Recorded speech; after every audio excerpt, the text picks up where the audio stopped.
Good morning all of you. Class 7th Hindi lesson 4 Gaura. तो कल मैं आपको लिखवाई अतिलघुत्तरीय प्रश्नोत्तर। तो चलिए आज मैं आपको लिखवाती हूँ इसी लेसन का लघुत्तरीय प्रश्नोत्तर। तो देखिए आपका फर्स्ट क्वेश्चन है, लेखिका का मन कब विद्रोही हो जाता था? तो आपका आंसर होगा, खाद्य समस्या के समाधान के लिए पशु पक्षियों को पालने की सोच के प्रति लेखिका का मन विद्रोही हो जाता था। बकरी, मुर्गा, मछली आदि के पालने का मूल उद्देश्य उनका मांस खाना है। मांसाहारी लोग खाद्य समस्याओं को हल करने के लिए इनको पालते हैं। इन जीवों को मांसाहार के इरादे से पालना महादेवी को रुचिकर नहीं लगता था। एक बार फिर से देखिए, आपका क्वेश्चन था, लेखिका का मन कब विद्रोही हो जाता था? तो आपका आंसर होगा, खाद्य समस्या के समाधान के लिए पशु पक्षियों को पालने की सोच के प्रति लेखिका का मन विद्रोही हो जाता था।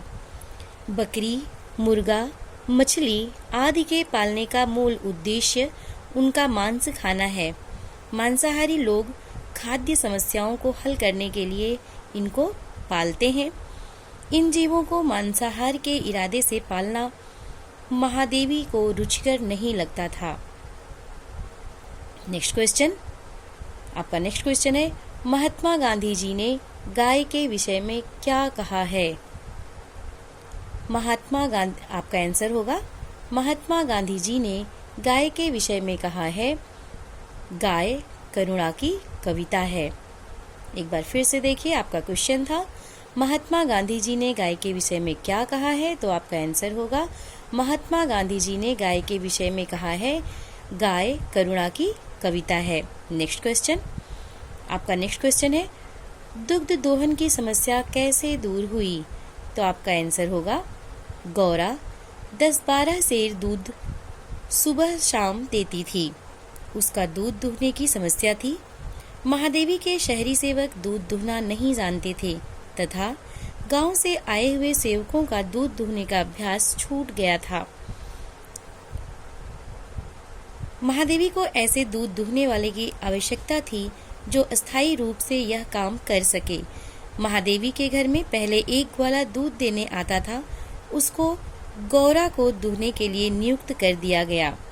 एक बार फिर से देखिए, आपका क्वेश्चन था, दुग्ध दोहन की समस्या कैसे दूर हुई? तो आपका आंसर होगा, गौरा 10-12 सेर दूध सुबह शाम देती थी। उसका दूध दुहने की समस्या थी। महादेवी के शहरी सेवक दूध दुहना नहीं जानते थे तथा गांव से आए हुए सेवकों का दूध दुहने का अभ्यास छूट गया था। महादेवी को ऐसे दूध दुहने वाले की आवश्यकता थी जो अस्थायी रूप से यह काम कर सके। महादेवी के घर में पहले एक ग्वाला दूध देने आता था, उसको गौरा को दुहने के लिए नियुक्त कर दिया गया। आपका लास्ट क्वेश्चन है, ग्वाले ने गौरा को सुई क्यों खिलाई?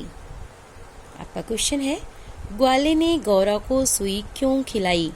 तो आपका आंसर होगा, ग्वाले ने जब देखा कि महादेवी जी के घर में एक गाय आ गई है और अब वे उससे दूध नहीं लेंगी, तो उसने गौरा को सुई खिला दिया जिससे गाय मर जाए और वह फिर से दूध दे सके। एक बार फिर से देखिए, आपका क्वेश्चन था, ग्वाले ने गौरा को सुई क्यों खिलाई? तो आपका आंसर होगा, ग्वाले ने जब देखा कि महादेवी जी के घर में एक गाय आ गई है और अब वे उससे दूध नहीं लेंगी, तो उसने गौरा को सुई खिला दिया जिससे गाय मर जाए और वह फिर से दूध दे सके। तो ये था आपका गौरा लेसन का लघुत्तरीय प्रश्नोत्तर। तो आज बस इतना ही, आगे कल। आज आपका होमवर्क है, ये जो भी कुछ मैं आपको लिखवाई हूँ इसको आप अपनी कॉपी में अच्छी अच्छी राइटिंग में लिखेंगे और याद भी करेंगे। Thank you.